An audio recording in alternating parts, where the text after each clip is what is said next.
मारूफ पाकिस्तानी अदाकार इमरान अब्बास का भारतीय अदाकारा अमीषा पटेल के साथ फिल्मी अंदाज में गाना सोशल मीडिया पर वायरल हो गया।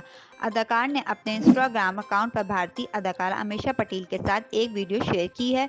वीडियो में इमरान अब्बास और अमीषा पटेल को बॉलीवुड की फिल्म क्रांति के गाने दिल में दरसा जाता है पर फिल्मी अंदाज में परफॉर्म करते देखा जा सकता है।